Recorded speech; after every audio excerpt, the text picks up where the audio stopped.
Previously on Dragon Ball Shinken. 30 years had passed since Goku's final battle with Ub at the 28th World Martial Arts Tournament. In that time, the universe changed forever. Vegeta had taken Beerus' place as the new god of destruction, while Goku wandered the multiverse in search of worthy challengers. But the two Saiyans reached a level no one had ever imagined, a divine state known as Shinken, a power so immense that not even the angels could comprehend it. With it, all of their techniques and abilities were multiplied by millions. Their overwhelming power caused them to be rejected by their own timeline, forcing them into exile. Cast into alternate realities, Goku and Vegeta faced the strongest foes across the Omniverse until one day they encountered the Saiyan feared as the God Slayer. To survive, they fused into a permanent warrior, Gogeta, whose strength became so immense that even the gods of infinity summoned him. His first mission was to protect the legendary Grand Universe, where he met a mysterious warrior, Vegito. Together they faced the most dangerous version of the Grand Priest ever seen. In the heat of battle they fused into Gogito, the most powerful being in all existence. But when the fusion came undone, something unexpected occurred. The two Gokus became one forever, creating Omni Goku, and the same fate struck Vegeta, giving rise to Omni Vegeta. In the previous episode, Omni Vegeta defeated a version of Goku who had reached the legendary Super Saiyan Infinity. But now, while the multiverse holds its breath, one question remains: where is Omni Goku and what is he about to face? Find out right now in the next episode of Dragon Ball Shinken. Hakai.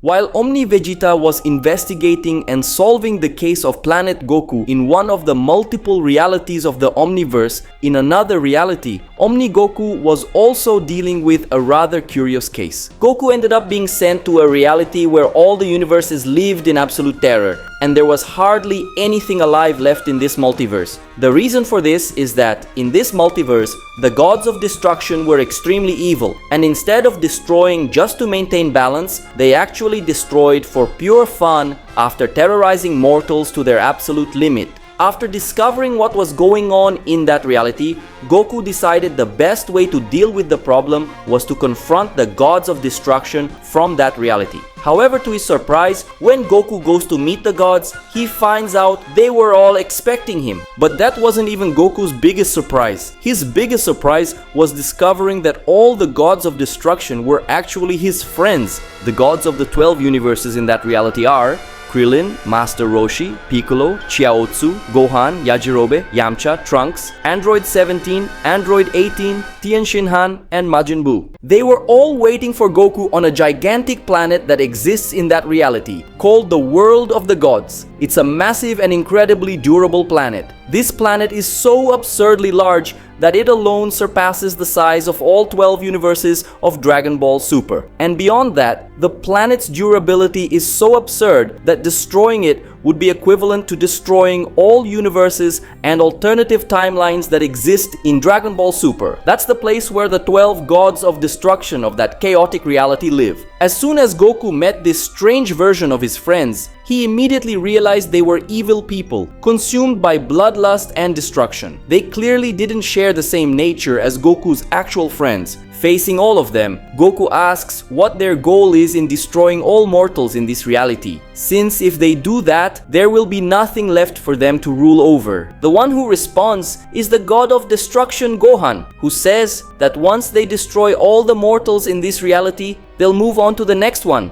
and so on. Goku asks what the point of doing that is. What do they gain by causing all this destruction? The god of destruction, Krillin, says that the more chaos they generate, the more powerful they become. The god of destruction, Yajirobe, adds that they feed on chaos and their hunger is insatiable. At that moment, Omni Goku begins to understand more clearly what's going on, and as he gets a better read on the energy these guys are giving off, he realizes it's not so different from the energy that the evil Daishinkan emitted after acquiring the power of the evil seed. They're not as strong as the Grand Priest, but the energy they emit is the same. Goku can only conclude that they're under the influence of the Lord of Chaos. Turning to them, Goku says that he's starting to get it now. They come from a parallel reality, completely take over a reality, destroy everything in it, feed off that chaos, and then move on to another reality to start all over again. The God of Destruction. Piccolo confirms this. They topple the divine hierarchy of a reality, take control, destroy that reality, and then go to the next. That way, they keep gaining more and more power, always moving on to stronger realities afterward. Omni Goku begins preparing for battle. He transforms into Super Saiyan Blue, takes his fighting stance, and says their path of destruction ends here. God Yajirobe takes the initiative,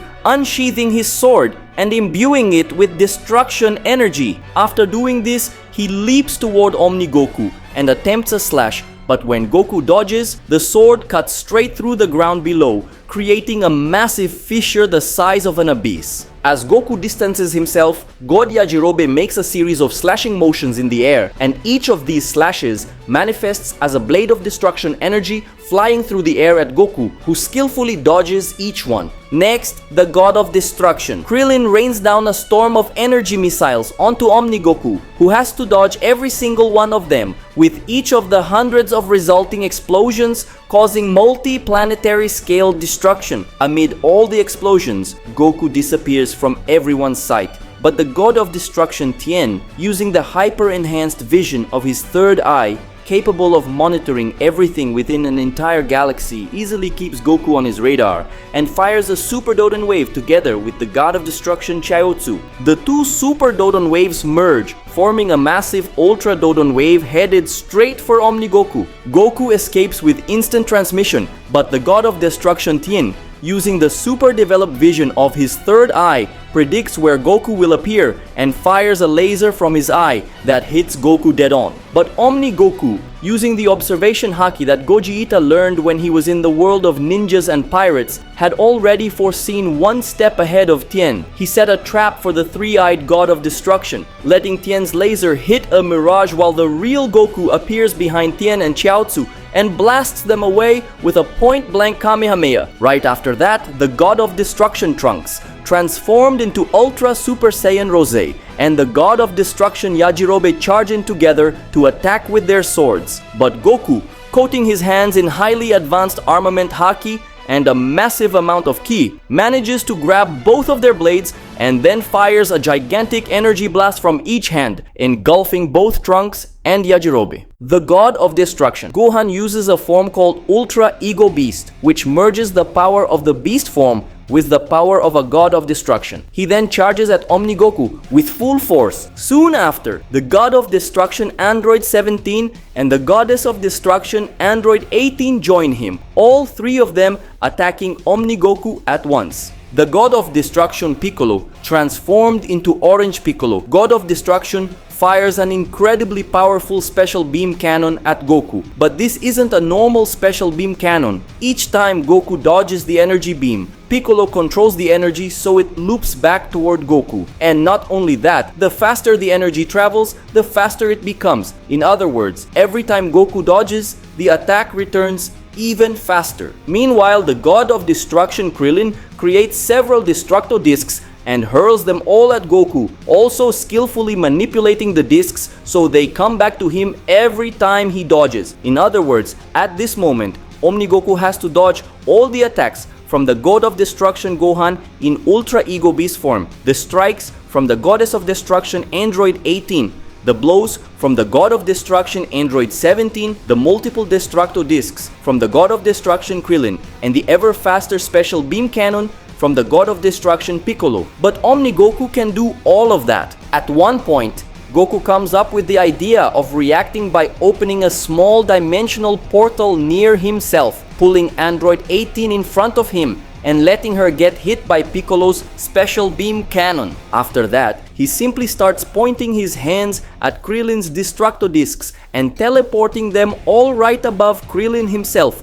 forcing Krillin to destroy all of his own discs so he doesn't get sliced to pieces. The God of Destruction Android 17 thinks he sees an opening and tries to hit Goku from behind, but to his shock, Goku's shadow suddenly takes on a physical form and blocks the attack from God Android 17, And right after that, God Gohan's own shadow grabs him too. Using the powers of the Kage Kage no Mi, Goku stops both God Gohan and God Android 17. And then, using the Nara clan's powers, he shapes the shadows to crush them both. God Android 17 is knocked out by this, but God Gohan, unleashing his immense power, manages to break free from the constriction of his own shadow. Omni Goku is about to take advantage of that opening to try another attack on God Gohan, but he suddenly gets pulled by an extremely powerful force. It's the ultra-powerful evil containment wave of the God of Destruction, Master Roshi, with enough power to seal entire multiverses. But Omni Goku, using the power of the Pika Pika no Mi, turns his whole body into light, and with no mass at all, he can't be sucked in by Master Roshi. Then,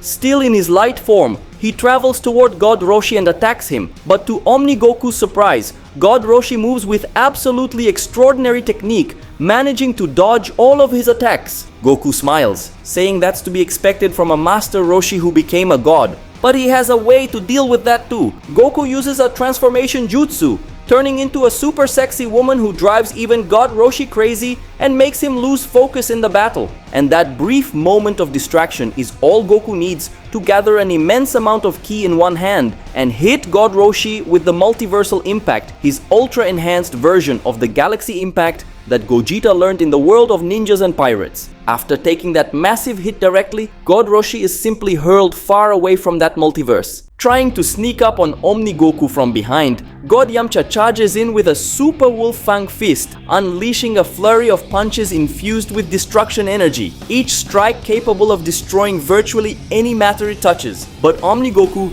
doesn't let himself be hit by God Yamcha's blows, dodging even his ultra-fast attacks with ease. However, while dodging God Yamcha's strikes, Goku steps on some pink goo on the ground, placed there deliberately as a trap. That pink goo is part of God of Destruction Majin Buu, who quickly stretches himself to completely engulf Omni Goku's body. Once that part of his body swallows Goku, God Majin Buu reabsorbs it, thus absorbing Omni Goku too. God Majin Buu starts laughing, bragging that he ended the whole situation. But before he even notices something, his laughter freezes. Seriously, his laughter literally freezes, because his entire body is turned into ice. Using the powers of the Heihi no Mi, Goku froze all of God Majin Buu's body to the extreme. And then, from the inside out, he makes God Majin Buu explode into thousands of tiny ice flakes, which are then completely dissolved into the air, disappearing entirely. God of Destruction, Krillin, flying way up into the sky, creates a Super Destructo disc,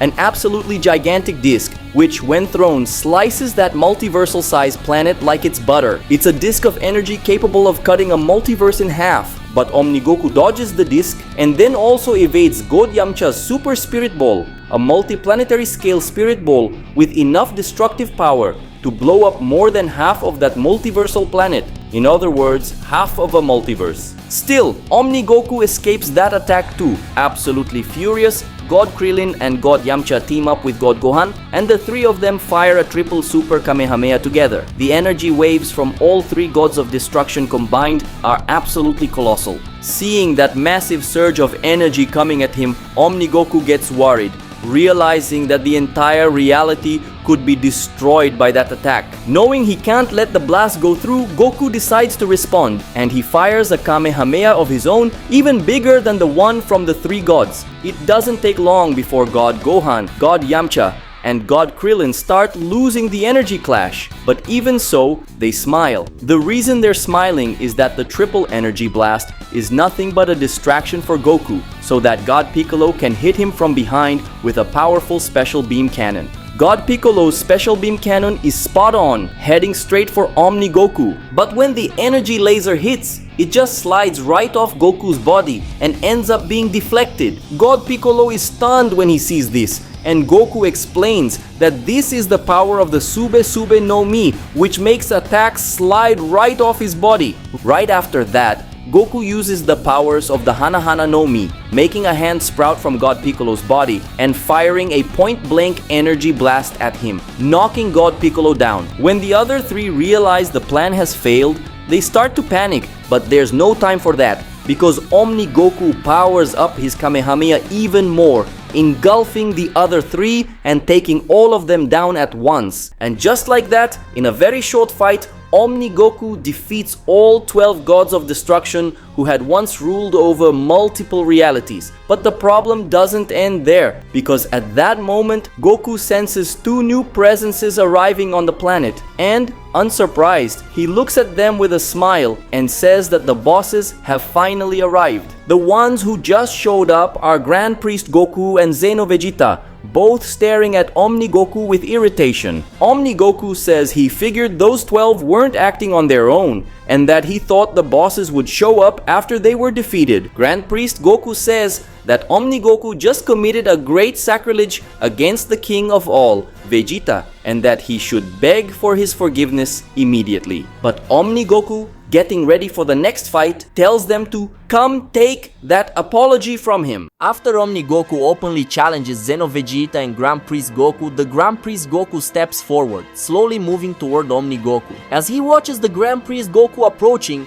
Omni Goku starts to feel a growing tension. His heart suddenly begins to race faster, while a chill runs down his spine, sending a sinister shiver through his body. That's quite strange, since, at least for now, the Grand Priest Goku hasn't raised his power even by 1%. His energy is completely calm, although the expression on his face shows a hint of irritation. The Grand Priest Goku asks if he's really going to keep that transformation going, because such a pitiful power is an insult to both him and the great Vegeta. Just seeing that inferior form is already considered an offense to them. Omni Goku realizes that this isn't a bluff. In fact, his Super Saiyan Blue, which rather easily defeated all those 12 gods of destruction, who far surpassed the destroyers of Dragon Ball Super to unimaginable levels, is absolutely nothing compared to those 2. Feeling that he can't let his guard down even for a second against this guy, Omni Goku wastes no time and pushes his power even further, now going into the Shinken form, his most powerful form. Unleashing his Shinken power in front of his evil angelic counterpart,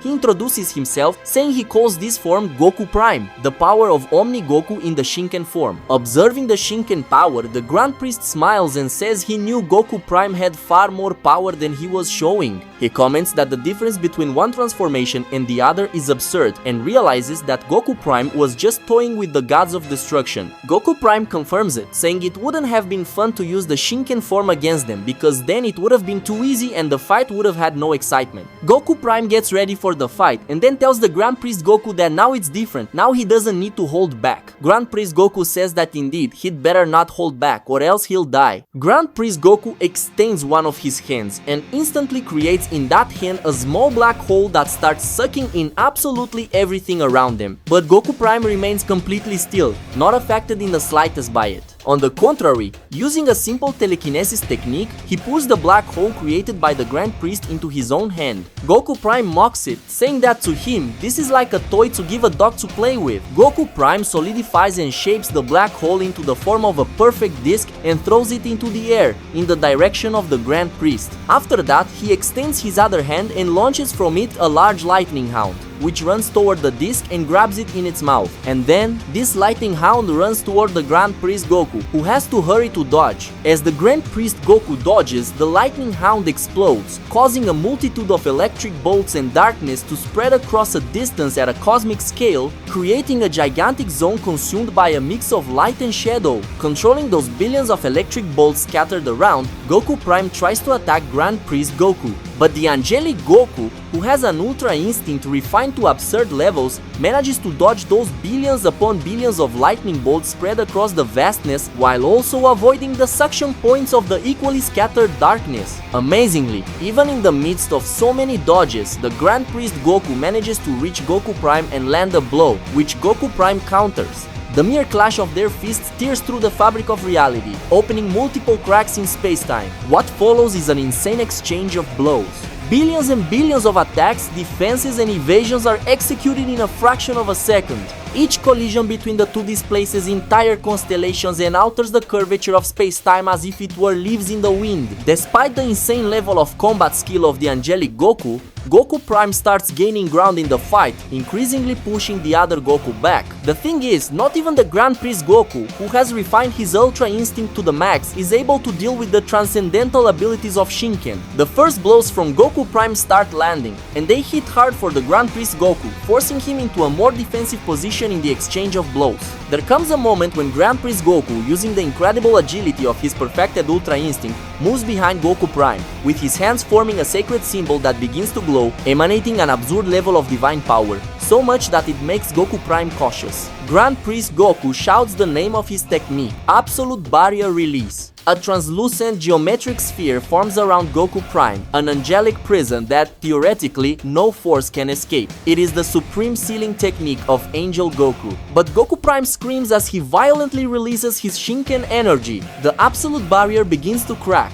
Crackling sounds echo like divine thunder, and the sacred symbol drawn on the sphere starts to distort. And finally, the prison explodes. Goku Prime opens his arms, and all the space-time fissures that had been opened during their previous clash connect into a single fabric, forming a massive web of overlapping realities, each thread pulsing with energy from different eras of the multiverse. Goku Prime then takes a step, just one, but that step is taken in all realities at the same time. And then, from each of those realities, thousands of versions of Goku Prime appear around Grand Priest Goku, all with variations of power, form and aura. Goku's made of fire, water, wind, dust. Every type of Goku shows up. Goku Prime says he just molded all those realities, generating several types of clones of himself. In those mere fractions of a second in their battle, he already developed all of this. But Grand Priest Goku isn't thinking about backing down. He sees the situation is bad, but he's willing to go all the way. Goku Prime prepares to launch his final attack against Grand Priest Goku. However, suddenly, the entire structure of reality around them begins to unravel. The alternate copies he had generated, the flaming versions, the liquid ones, the ones made of pure vacuum, all were obliterated in an instant, like leaves consumed by a divine windstorm. Space went completely dark, and then a white-purple explosion spread across everything. At the center, with his arms crossed and an impassive expression, stood the almighty Xeno Vegeta. Xeno Vegeta moves next to Grand Priest Goku and announces that he's going to fight as well. Grand Priest Goku says he shouldn't trouble himself with this, because he's the supreme god and shouldn't have to take on such a role. Goku Prime feels uncomfortable hearing that. He says it's kind of shameful to see a version of himself treating Vegeta like that. He asks if Grand Priest Goku has no self-respect, like it's just Vegeta standing there. Grand Priest Goku gets really irritated when he hears that, not because of the offense toward himself, but because of the way he talked about Vegeta. He says Goku Prime will regret having challenged the sovereignty of the almighty Vegeta, the supreme being. Xeno Vegeta tells Grand Priest Goku to be silent. He is the sovereign being. He doesn't need anyone to defend his honor. He can do that himself. Xeno Vegeta raises a single finger, and immediately the multiverse shatters like glass. Then, everything that exists there begins to be erased by the sovereign energy of the Almighty. However, Goku Prime, enveloped in his Shinken energy, easily resists being erased, showing Xeno Vegeta that his power is beyond the reach of his will. But Xeno Vegeta doesn't accept that. He tears through space with his fist until he reaches Goku Prime with a punch enveloped in erasing energy, which should be capable of erasing anything it touches. But Goku Prime blocks that punch as if it were just an ordinary strike. Grand Priest Goku spins around like a comet of holy light, unleashing billions of attacks charged with immense power and also surgical precision. But Goku Prime sprouts multiple arms across his body, using them to block every attack from Grand Priest Goku, while simultaneously using his regular arms to handle the blows from Xeno Vegeta. The collision between the three warriors had reached a level where everything that existed was being torn apart, even the very concepts of that reality. And even so, Goku Prime was smiling. He says these two are indeed beings of extreme power, but unfortunately for them, he's still beyond. Goku Prime summons even more of his power, and then a vortex of energy opens on the battlefield. From its center, a new form of Goku Prime emerges, translucent, faceless, voiceless, an abstract entity appearing only as light and shadows dancing in fractal patterns. Xeno Vegeta tries to erase that with his so-called absolute power, but he simply can't. The energy it emanates doesn't even compare to those mere clones of Goku Prime that he erased before. In fact, now Xeno Vegeta realizes that even earlier, against Grand Priest Goku, Goku Prime was just playing around. This guy is on a whole other level. Grand Priest Goku, in a last effort, tries a hailstorm of attacks, the fastest, strongest and most precise strikes he has ever delivered. But Goku Prime has already surpassed all of that. He doesn't block, he doesn't dodge, the attacks simply pass through him as if he wasn't even there. Goku Prime raises both of his hands as he releases an enormous amount of his transcendental energy from his body. Both Xeno-Vegeta and Grand Priest Goku panic when they see this and they desperately try to hit Goku Prime, completely futile. Finally, Goku Prime uses his power and in the blink of an eye, he dissolves both Grand Priest Goku and Xeno-Vegeta. He doesn't kill them, he just erases them from the fabric of existence as if they were doodles on a wiped slate. That reality returns to silence. There is no explosion, there is no celebration, only Goku Prime floating in the absolute void that the battle caused. Not satisfied with the outcome, Goku Prime, fulfilling his role as Omniscient, makes a slight hand gesture, and with that single gesture, he restarts this multiverse. Thus, his mission there is finally accomplished. Speaking of mission, after leaving that reality where he visited planet Goku, Omni Vegeta is sent to the next reality where he needs to carry out his second mission as Omniscient. But when Omni Vegeta sees where he's been sent, he is absolutely shocked and begs to get out of that place as fast as possible. As soon as the Omni Vegeta arrives in the new reality, he's completely stunned. To make his energy scan easier, he decided to go to the place where the two strongest energies in that reality were located, or at least the strongest ones he could detect, but he bitterly regrets having gone to that place. At this moment, Omni Vegeta is in a parallel version of planet Earth, more specifically in a hot springs area, and when he arrives there, he comes face to face with the unbearable, the most painful and intolerable sight he could imagine. He comes face to face with a female version of Goku, who's completely in the nude. This woman, when she sees him arrive, is surprised at first, but then greets him with total naturalness. And with an innocent smile on her face, she comments that he arrived using teleportation and says she knows how to do that too. She says it's a pleasure to meet him and introduces herself, saying her name is Gokua. Omni Vegeta gets very irritated and embarrassed by how uninhibited she is and yells at her to put some clothes on immediately. Gokua doesn't really understand why he's so uncomfortable about it, but decides to do what he asked. The only problem is, the only clothing Gokua has right now is a bikini, which doesn't help much. Omni Vegeta is just about to try and have a better conversation with this so-called Gokua to try to understand this reality situation, since he's not sensing any kind of negative energy coming from her.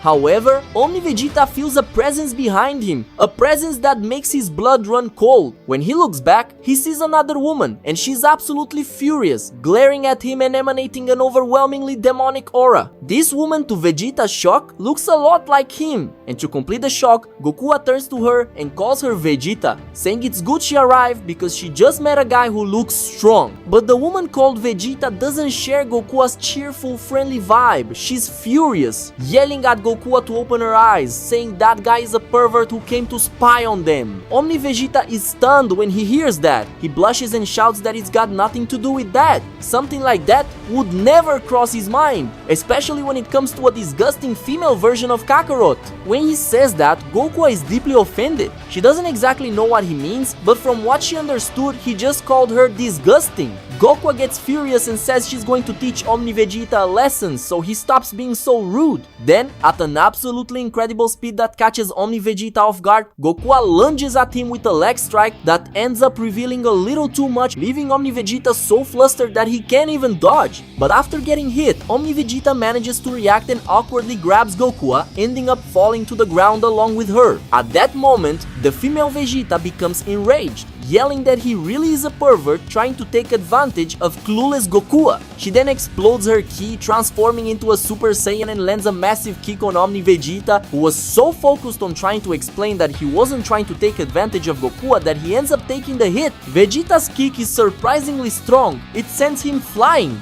After pushing Omni Vegeta away, she scolds Gokua and tells her to pay more attention, so she doesn't give this pervert the chance to lay a hand on her. Gokua transforms into a Super Saiyan 2 and says she'll be more careful from now on. Omni Vegeta gets up. He acknowledges that these women are really powerful, so letting his guard down isn't a good idea. He takes a battle stance and says that if they won't listen the easy way, then they'll listen the hard way. Goku attacks first, unleashing a flurry of strikes that he dodges with some difficulty. since with each of her movements, her body ends up being exposed, and in the middle of the openings and bounces, she leaves him increasingly embarrassed and flustered. That's when Vegeta takes advantage of the moment, launching a super powerful blow that misses him by just a hair. Managing to pull himself together for a moment, Omni Vegeta strikes back, landing a blow that knocks Goku away. And then, when he tries to counter Vegeta's attack, he ends up punching her in the boobs. Vegeta immediately starts yelling, saying she knew he was a pervert. Of all the places to hit, he just had to hit her boobs. Omni Vegeta turns redder than a tomato when he hears that and says that obviously that's not what happened. He replies that if she wants to fight, then she has to be ready to be hit anywhere on her body. But Vegeta doesn't want to hear it. She angrily fires off a final flash, exploding with Super Saiyan 2 energy, engulfing Omni Vegeta in a massive torrent of energy. After taking that blast right to the face, Omni Vegeta starts to really get annoyed. He says he's going to start responding at their level now, and then he transforms into a Super Saiyan. Goku and Vegeta are surprised when he transforms, and they comment that apparently this guy is also a Saiyan. Vegeta asks who he is and how he's able to transform into a Super Saiyan. Omni Vegeta asks if they finally decided to stop just attacking and maybe listen for a bit. But before he can say anything else, they hear someone yelling from a distance. It's a guy with dark hair shouting specifically for Goku, saying lunch is ready. Right away, Goku drops her Super Saiyan form and apologizes to everyone, saying she's going to eat. Omni Vegeta is left speechless, and Vegeta looks kind of embarrassed and irritated, saying Goku really is hopeless. It turns out the man who called Goku is Tito, her husband, who's the version of Titi in this reality. From what Omni Vegeta could gather, Tito is the one who takes care of the house and cooks for Goku, and on top of that, he's the one who works and supports the household. It seems like a tough life, and it seems Tito lives it with a lot of stress and irritation, since he complains about Goku non-stop while she eats without a care in the world. Tito also seems to feed Vegeta regularly, and he ended up inviting Omni Vegeta too, even though he has no clue who he is. While they were eating, Omni Vegeta explained the whole situation to Goku and the female version of himself, telling them who he is and why he's there. Omni Vegeta explains that he's looking for someone with a possibly corrupted energy, one or more individuals planning to cause massive chaos and disorder. They say they've met plenty of people like that. Actually, they've been fighting that kind of person their whole lives, but they haven't met anyone with this especially corrupted energy he's talking about. Omni Vegeta says he'll stick around for a while to try and find something relevant. After eating to their heart's content at Goku and Tito's house, Goku and Vegeta head to Capsule Corporation and they take Omni Vegeta with them. At Capsule Corp, Omni Vegeta meets Bulma, a man who, just like Bulma, is a brilliant scientist who builds highly advanced tech for training. Bulma does it because he's hopelessly in love with Vegeta, but she never gives him a chance, even though she takes full advantage of the stuff he invents. Goku and Vegeta invite Omni Vegeta to train with them, but he refuses, because there probably isn't any training method or equipment there that could make him stronger than he already is. Goku and Vegeta feel a bit challenged when they hear that, because the way he said it makes it sound like he's way stronger than them. Omni Vegeta replies that yes, he is much stronger than them. Goku pushes back on that, saying that back at the hot springs it didn't seem like that was the case. Omni Vegeta says that's because he didn't even use 1% of his power back there. Vegeta doesn't believe that and thinks he's just bragging, so she decides to challenge Omni Vegeta to another fight, and this time she's going to use all her power. Omni Vegeta smiles. He confidently says she can come at him if she wants, but she's only going to end up frustrated. Vegeta gets ready to prove him wrong, but that's when the three of them suddenly sense something and they stop to pay attention. Three very powerful energies are approaching Capsule Corp. Omni Vegeta recognizes them to some extent, even though they feel a little different, but Goku and Vegeta know these energies all too well. Both of them are very surprised when they realize what's happening. They know big trouble is coming, and they immediately start preparing for the worst. Like meteors, the three energy forces come down from the sky and land at Capsule Corporation. When Omni Vegeta sees who it is, he sighs and thinks to himself that his quota of weirdness for today is officially full. It turns out the ones who just arrived are the female versions of Cell, Majin Buu, and Frieza. They're called Cella, Majin Buna, and Frieza, respectively. Goku and Vegeta find it very strange to see these three. They say that Frieza invaded Earth many years ago and was expelled by them, Cell was completely destroyed by them years later, and Majin Buu was sealed away by them a few years back, so the fact that they're here again, and together no less, is very suspicious. Omni Vegeta, taking a good look at the three of them, notices something strange. With his superior perception, he senses a hidden evil energy deep inside them. He then tells the two Saiyans that someone is behind all of this, someone far beyond those three. Frizzelle tells Vegeta and Goku that she's come to take revenge for what they did to her in the past.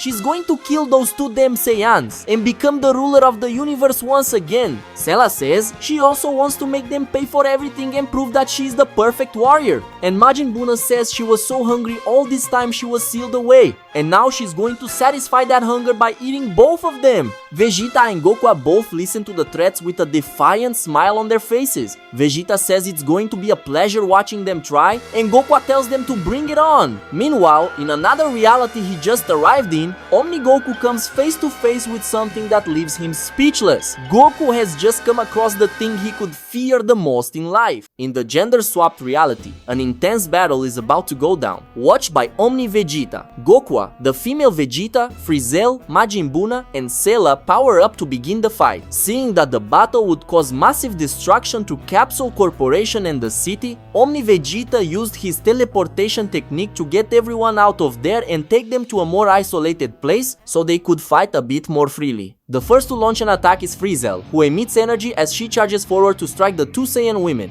Goku responds immediately, having just transformed into a Super Saiyan. She rushes toward Frizzelle, and a fast and fierce exchange of blows begins, ending with Frizzelle being thrown far away by a powerful hit from Goku. Cell, already transformed into Super Saiyan 2, tries to use Frizzelle's distraction as an opening to land a hit on Goku, but Goku, instantly transforming into Super Saiyan 2 as well, turns to defend against Cell's strike. Before either of them can make another move, Vegeta, also already in Super Saiyan 2, charges in and lands a massive blow on Cell, sending her flying too. Right after hitting Cell, Vegeta charges at Majin Buu and tries a series of attacks against her, but Buu handles the Saiyan woman's strikes really well, eventually landing a hit that knocks her back. After pushing Vegeta away, Majin Buu fires a massive energy blast at her, but Goku jumps in to protect Vegeta, blocking Buu's attack. But just the power of Super Saiyan 2 isn't enough to deal with Buu's energy blast, so Goku steps it up a notch, transforming into Super Saiyan 3 while simultaneously pushing Buu's energy right back at her with another blast. Cell and Frizzelle try to help Buu by firing a barrage of energy attacks at Goku from behind, but Vegeta steps in front of them and deflects everyone, then goes after the other two enemies and starts trading blows with them, transforming into Super Saiyan 3 as well to boost her power even more. While fighting both of them, Vegeta quickly realizes that their power has grown a lot since the last time she fought them.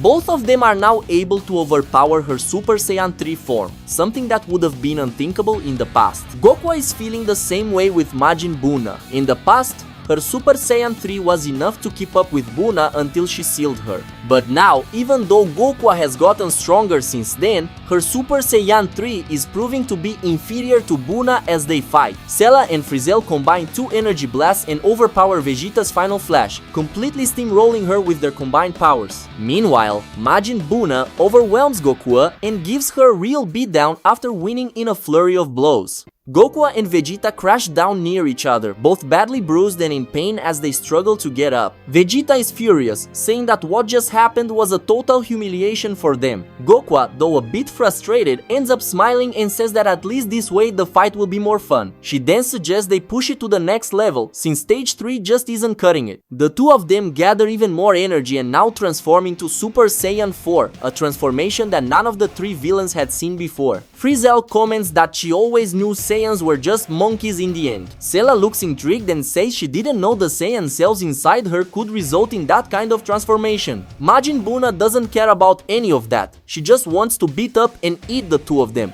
and she charges in full force to continue the fight. But it doesn't take long for Buu to realize the difference between stage 3 and stage 4, because Vegeta rushes at her and starts beating the crap out of her, pounding her without mercy. Frizzelle tries to help Buu, but she ends up taking even more of a beating, way more. Cell goes after Goku, but also gets severely beaten. At one point, Vegeta throws Majin Buu and Frizzle at Cella, making all three villains collide and crash to the ground together, dazed after taking such a beating. After that, she tells Goku it's time for the two of them to finish this once and for all. The two Saiyans team up, one firing a Kamehameha and the other a Gallic gun. The blue and purple energy waves merge, growing to a colossal size, surging side by side straight at the three villains. When the attack hits, a massive explosion erupts, wiping out a huge area. Goku looks a little worried, thinking they may have gone overboard with that blast and possibly killed all three, maybe even Majin Buu. Vegeta, on the other hand, doesn't seem too concerned. She says at least that's 3 pieces of scum less in the universe. But Omni Vegeta, whose perception far surpasses theirs, warns them not to celebrate just yet and tells them they better get ready for more trouble. The two don't understand why he's saying that at first, but the explanation comes when an insane explosion of energy bursts out,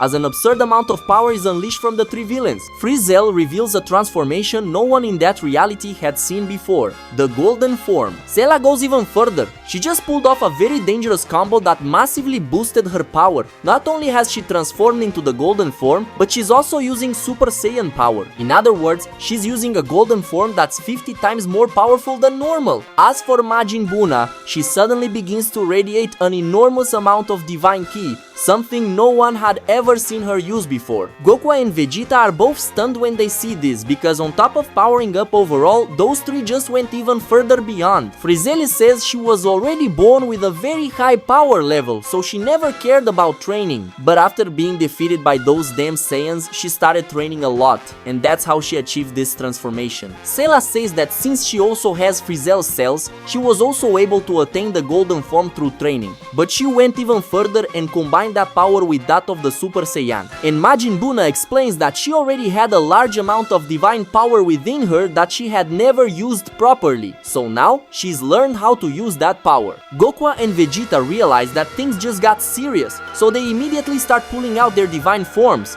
both going into Super Saiyan Blue, Vegeta using Super Saiyan Blue evolution, and Goku using Super Saiyan Blue with Kaioken multiplied by 20. Meanwhile, in the reality of fusions, Omni Goku is also watching an intense battle unfold between Team Gogeta and Team Vegito. Shockwaves, high-speed blurs, and key explosions fly everywhere as the entire setting shifts into a ruined battlefield. The Potara Reality Piccolo, formed by Piccolo Jr., King Piccolo, and Kami-sama, and the Metamoru Reality Piccolo, formed by Piccolo Jr., Kami-sama, Nail, and Dende, fight at full throttle, locked in a fierce special beam cannon duel, each pouring everything they've got into their attack, trying to pierce the other's body mercilessly. Just as intense are Android 35, the Metamoru fusion of 17 and 18, and Android 1718, the Potara fusion of the two. Both are going all out, using their infinite energy in a barrage of strikes and energy blasts. Tiancha and Yamtien, respectively, the Metamoru and Potara fusions of Tien Shinhan and Yamcha, clash in a battle full of eccentric techniques and wild abilities. Tiancha targets Yamtien with multiple hits using the quadruple Wolf Fang Fist, a 4-armed Wolf Fang Fist combo.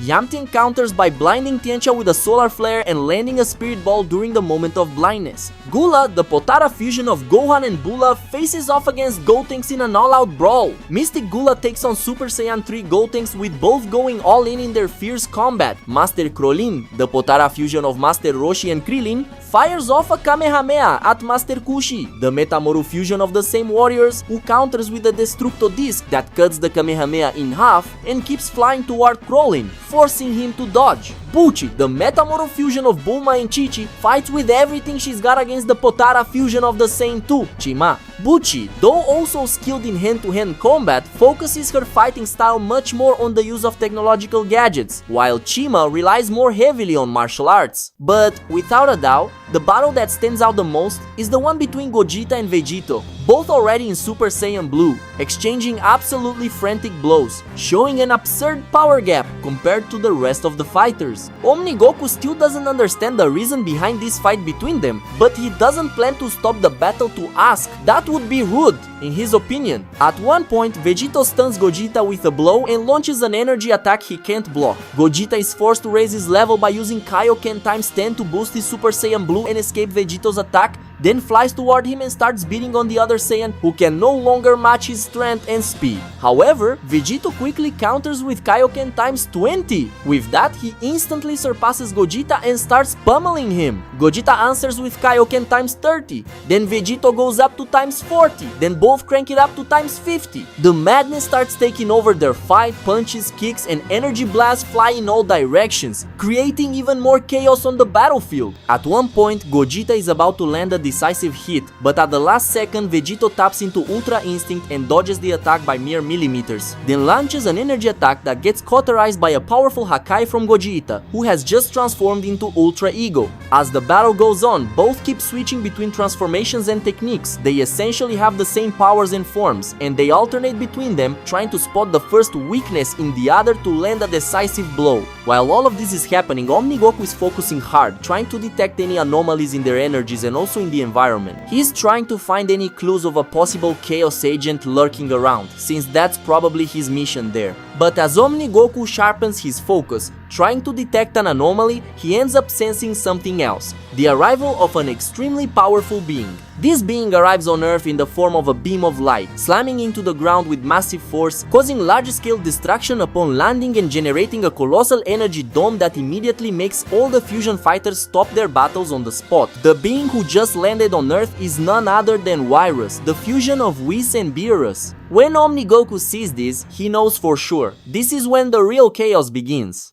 And that's where this part of Dragon Ball Shinken ends, folks. If you enjoyed this part of the story, don't forget to like the video, subscribe to the channel, and share it. It really helps us out a lot. And I want to know something. Which storyline are you finding more interesting right now? Omni Goku in the fusion reality or Omni Vegeta in the gender swapped reality? Drop your thoughts in the comments so we can know. And remember, if you want to help directly with the production of Dragon Ball Shinken and the other works on the channel and get exclusive perks like early access to videos and more, you can support us on Patreon. The link is in the video description and the pinned comment. Go check it out if you're interested, alright? That's it for now, folks. See ya!